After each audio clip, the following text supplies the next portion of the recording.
안녕하세요. 저는 올해 40대 중반이 된 여자입니다. 얼마 전 정말 믿었던 사람들에게 뒤통수를 세게 맞았던 일이 있었어요. 지금 생각해도 억장이 무너지고 가슴이 아려옵니다. 오늘 여러분들에게 이 일을 말해드리려고 해요. 저는 남편과 같은 고향 출신 사람입니다. 저희 동네가 워낙 작고 사람도 많이 없어서 동네 사람들끼리 다 친한 사이예요. 그래서 어릴 때부터 같이 놀았던 친한 오빠였습니다. 저는 외동딸이었는데 오빠가 저를 친동생처럼 대우해줘서 거의 같이 자란 거나 마찬가지였죠. 저희 동네가 워낙 작아서 이웃 사람들끼리도 다 아는 사이였는데 저희 부모님과 오빠네 부모님도 다 친합니다.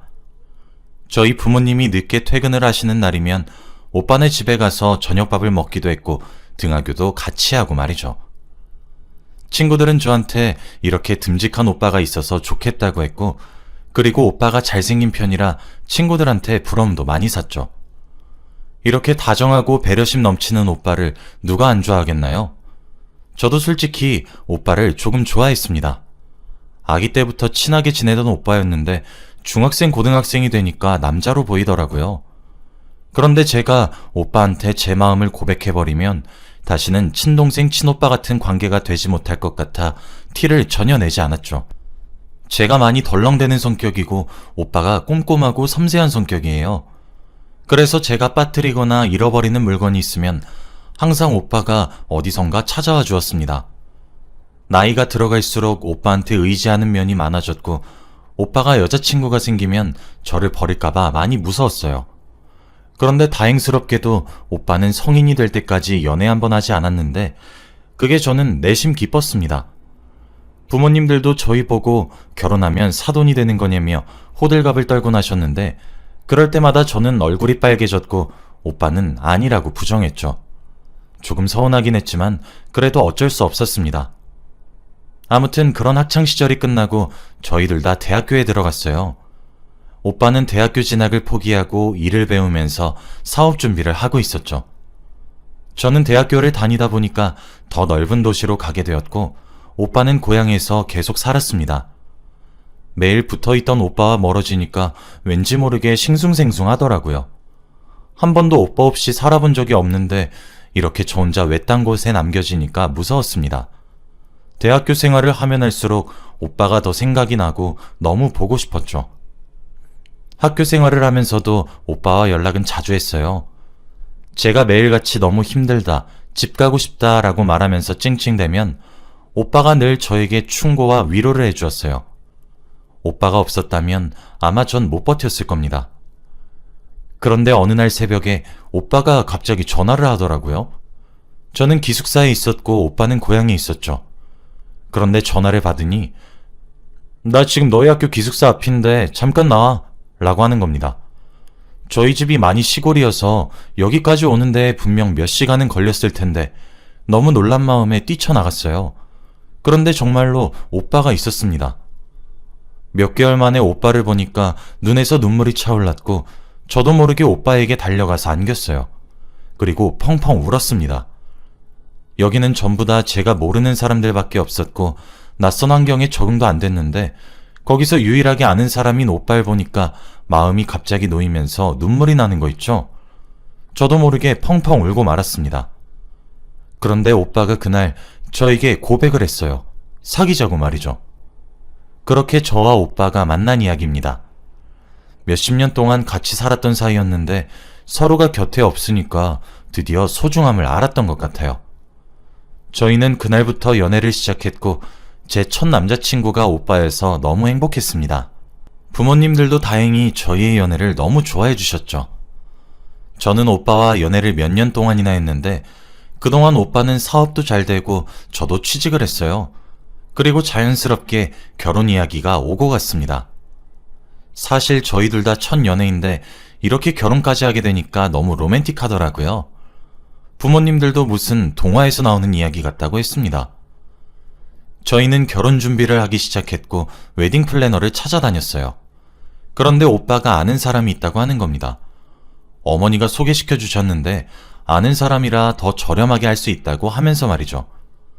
저는 소개받은 플래너를 찾아가서 상담을 나누기로 했습니다. 그런데 저는 소개받은 플래너를 보고 깜짝 놀라고 말았어요. 바로 제 고등학교 동창 친구였기 때문입니다. 그 친구는 저와 고등학교 때 가장 친했던 친구였는데 갑자기 하루아침에 말도 없이 사라졌어요. 집으로 가니 이미 빈집이었고 학교도 나오지 않았죠. 그리고 저희 때는 연락할 방법도 없어서 아무런 연락을 하지 못했습니다. 그런데 거기서 떡하니 만나니까 너무 반갑더라고요. 친구와 같이 인사를 나누고 저희 셋은 많은 이야기를 나누었습니다. 제가 어릴 때부터 하도 오빠와 붙어 있었기에 친구도 오빠를 알고 있었어요. 그런데 저희 둘이 결혼을 한다고 하니 되게 놀란 눈치더군요. 저는 결혼식 이야기보다 그 친구가 왜 갑자기 사라졌는지가 너무 궁금했어요. 수연아, 근데 너 왜 갑자기 연락도 없이 사라졌냐? 나 솔직히 그때 좀 섭섭했어. 아, 그때? 그때 그냥 전학 가게 됐는데 너한테 말하면 너무 슬플까봐 일부러 아무한테도 말 안 하고 조용히 간 거야. 미안해. 그래도 연락은 하고 가지. 이렇게 우연으로 안 만났으면 너한테 청첩장도 못 줄 뻔했어. 저희는 과거 이야기도 하고 결혼식 이야기도 하면서 시간이 훌쩍 지나고 말았어요. 아침에 갔었는데 어느새 해가 다 지고 말았더라고요. 저희는 연락처를 주고받고 카톡방을 만들어서 나머지 대화를 나누었습니다. 결혼식 준비가 정말 하나부터 열까지 다 정해야 하더라고요. 정말 힘들었습니다. 그런데 다행히도 플래너가 저와 아는 사람이라서 맘 놓고 할 수 있었죠. 오빠와도 자주 만나면서 결혼 이야기를 했는데 오빠도 다행히 플래너 친구가 마음에 든다고 하더군요. 저희 셋 다 같은 고등학교였지만 오빠는 그 친구가 기억에 나지 않는데요. 저와 제 친구는 학교를 다니면서 늘 붙어 있어서 그럴 리가 없는데 오빠가 그렇다고 하니 의심은 하지 않았죠.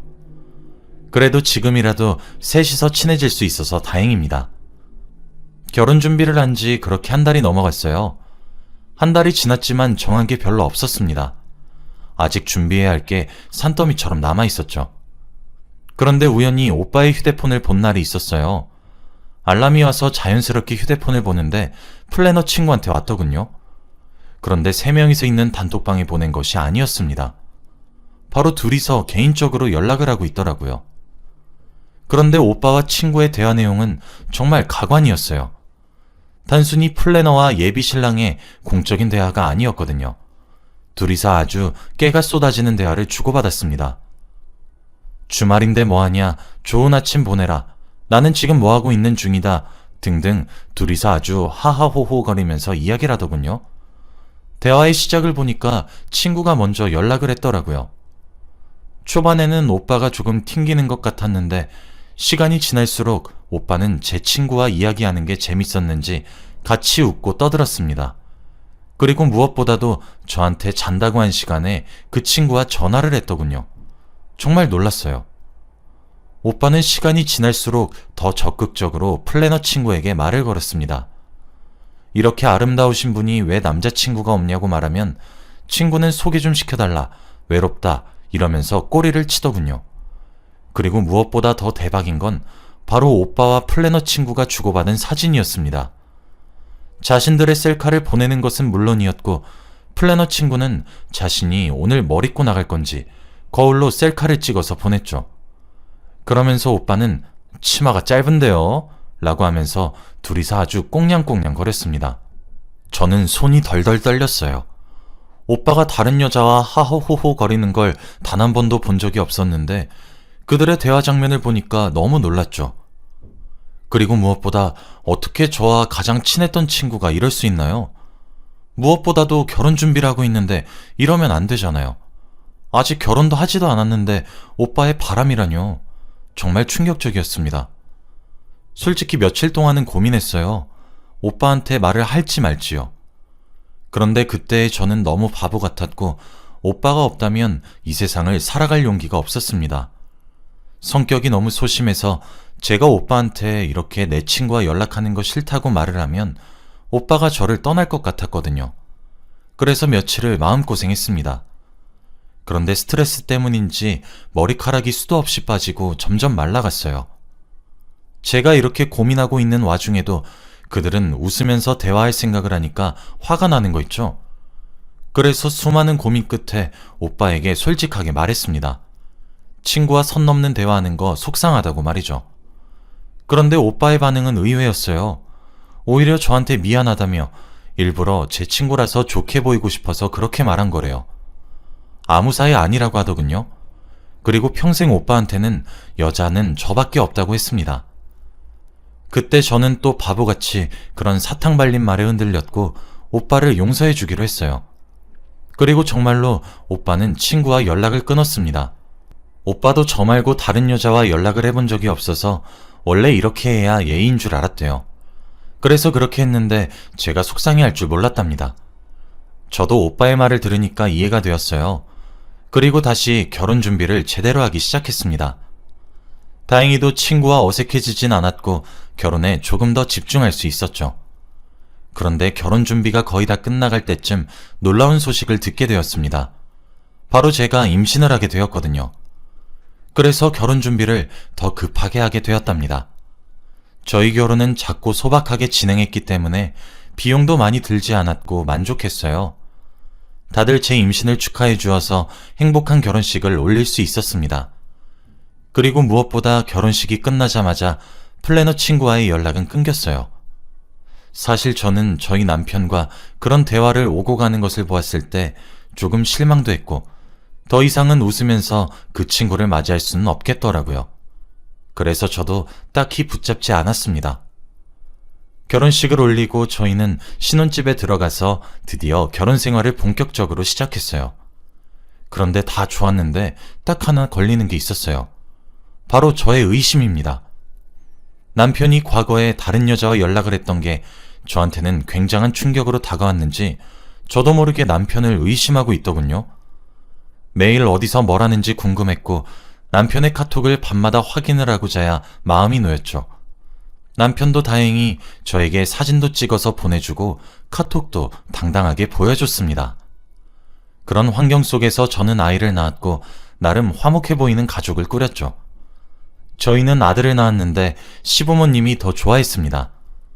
시부모님은 가부장적인 편이었는데 드디어 대를 이을 수 있다고 기뻐하시니 저도 덩달아 기분이 좋아졌습니다.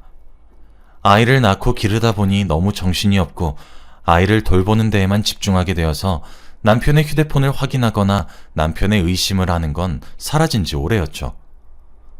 아이는 새벽에 매일같이 잠에서 깨서 아이를 돌보기에도 바빴고 남편은 일을 한다고 육아는 점점 손을 떼고 있었습니다. 사업이 승승장구해서 남편은 매일같이 바빴고 집에 오면 씻고 잠만 잤어요. 아들 얼굴 볼 틈도 없었고 저와 이야기를 나누지도 않았습니다. 오로지 그에게는 집이 그저 잠을 자는 공간일 뿐이었죠. 그런데 왠지 모르게 그날따라 오랜만에 남편의 휴대폰을 보고 싶더라고요. 몇 달 동안 남편의 휴대폰을 한 번도 본 적이 없는데 그때 왠지 모르게 촉이 왔어요. 그래서 남편이 자는 동안 우는 아이를 달래면서 휴대폰을 봤습니다. 근데 전 충격에 빠지고 말았어요. 남편이 한 달에 한 번씩 주기적으로 50만 원씩 누군가에게 보내고 있더라고요. 그런데 돈을 받는 사람의 이름이 익숙했습니다.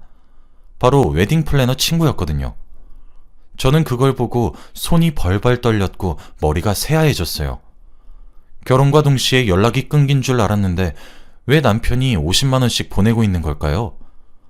정말 믿기지 않았고 믿고 싶지도 않았습니다. 머릿속에서는 별별 생각이 다 들었어요. 한 번도 남편이 술이나 여자 문제로 속을 썩인 적이 없는데 어떻게 그럴 수 있죠? 남편한테 이 사실을 말해야 할지 말아야 할지 엄청나게 고민을 했어요. 그런데 차마 아무 말도 하지 못하겠더군요. 말을 하다가 저도 모르게 눈물이 터질 것 같았습니다. 그래서 저 스스로 어떻게 된 일인지 알아보기로 했어요. 저는 며칠 동안의 긴 고민 끝에 플래너 친구를 찾아가기로 했습니다. 친구에게 연락을 해서 집 앞으로 찾아갔어요. 친구에게 미리 연락을 하고 현관문을 여는 순간 플래너 친구가 딸아이를 안고 있더군요. 나이는 저희 아들과 비슷해 보였습니다. 그런데 저는 그 여자아이의 얼굴을 보고 머리를 한 대 맞은 기분이었죠. 저희 남편과 똑같이 생겼었거든요. 제가 자신의 딸을 보면서 정신이 빠져있는 것을 보고 플래너 친구도 상황을 대충 눈치챈 것 같아요. 그리고 플래너 친구는 저에게 솔직하게 다 말해줬습니다. 그 여자아이는 남편과 플래너 친구 사이에서 생긴 딸이 맞대요. 그리고 50만 원은 양육비라고 합니다. 저는 아무 말도 할 수 없었어요. 너무 충격적이었거든요.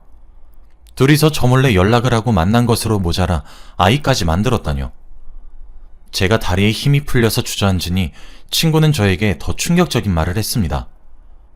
그 오빠 내가 먼저 좋아했어. 라고 말이죠. 그게 무슨 말인지 저는 이해가 되지 않았습니다. 한 번도 그 친구는 저에게 제 남편을 좋아한다고 말한 적이 없거든요. 너 내가 고등학생 때 그 오빠 얼마나 좋아했는지 알아? 그런데 맨날 너한테 꼭 붙어서 다니고 나한텐 관심도 없고. 그래서 너랑 친해지면 나한테도 눈길을 주겠지 싶어서 너 이용해봤어. 너랑 친해지면 나한테 관심을 줄까봐. 그런데 여전히 그 오빤 너만 보고 있더라? 나보다 얼굴도 못생기고 공부도 못하고 몸매도 안 좋은 너한테 졌다고 생각하니까 너무 화가 났어. 그래서 내가 그 오빠 불러서 고백했다? 좋아한다고. 그러니까 너랑 친하게 지내지 말라고. 근데 그 오빠는 끝까지 너 생각만 하면서 내 고백을 거절했어. 자기는 널 좋아한다고 하면서. 그래서 전학 간 거야. 쪽팔리고 화나서. 그런데 정말 우연찮게 플래너가 내가 됐지 뭐야? 그래서 이건 하늘이 준 기회라고 생각이 들어서 내가 들이댔어. 내가 원래 좋아했던 사람이었고 네가 뺏은 거니까. 내가 네 남편 술 좀 먹이고 실수 좀 저질렀다. 왜? 뭐 문제 있어? 내가 먼저 그 오빠 좋아했어. 네가 뺏은 거라고. 저는 그 친구의 검은 속내를 마주하고 넋을 잃고 말았습니다. 친구는 저희 남편에게 술을 잔뜩 먹이고 일부러 실수를 하게 해서 임신을 한 거래요. 그러면서 자신을 봐줄 줄 알고요. 그리고 마지막으로 제발 이혼을 해달래요. 제 자리에 이제 자기가 들어갈 거라고 하면서 말이죠. 제가 이혼하면 화목한 가정환경 속에서 딸을 키울 수 있을 것 같다고 합니다. 저는 친구의 말을 듣고 정말 화가 머리끝까지 나더군요. 그래서 그 자리에서 일어나 친구의 뺨을 내리쳤습니다. 도저히 손이 안 올라가고는 못 베기겠더라고요. 친구는 맞으면서도 실실 웃고 있었고 저는 친구 집에서 나와 바로 시댁으로 갔습니다. 모든 사실을 시부모님께 다 말씀드렸어요. 시어머니와 시아버지는 워낙 가부장적인 분들이셔서 뒷목을 잡고 쓰러지기 직전이었죠. 저는 이혼을 한다고 했습니다. 그때 남편이 소식을 듣고 시댁으로 왔어요. 그러면서 저에게 싹싹 빌었습니다. 제발 이혼은 하지 말아달래요. 한순간의 실수였고 세상의 여자는 저밖에 없답니다. 정말 어처구니 없었죠. 저는 오로지 제 아들만 있으면 되었기에 다음날 바로 이혼 서류를 내밀고 아들과 함께 집을 나갔습니다. 우선은 친정집에 가서 살았어요. 저희 부모님도 저희 남편을 어릴 때부터 알고 지냈던 사이였기 때문에 이럴 줄은 상상도 못했다고 합니다. 그리고 저와 남편은 정식적으로 이혼을 했어요. 처음에는 화가 미칠 듯이 나고 그들이 저한테 그런 배신을 했다고 생각하니까 잠도 못 자겠더라고요.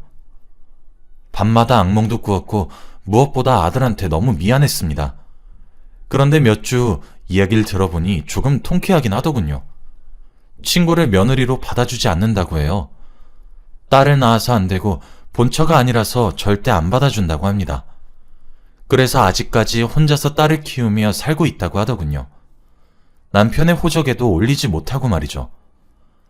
지금 생각해보면 친구 하나 잘못 사귀어서 이렇게 된 것 같아요. 그런데 그거에 흔들린 남편도 정말 나빴죠. 지금은 아예 연락도 하지 않고 있고 양육비만 받고 있습니다. 남편은 두 곳에다가 양육비를 줘야 하는 것이죠. 몇 달이 지난 일이지만 지금 생각해도 정말 놀라운 일인 것 같아요. 여러분들도 친구 조심히 사귀시고 결혼도 잘하시길 바래요. 저 같은 일이 일어나지 않길 바랍니다. 제 이야기는 여기까지예요. 들어주셔서 감사합니다.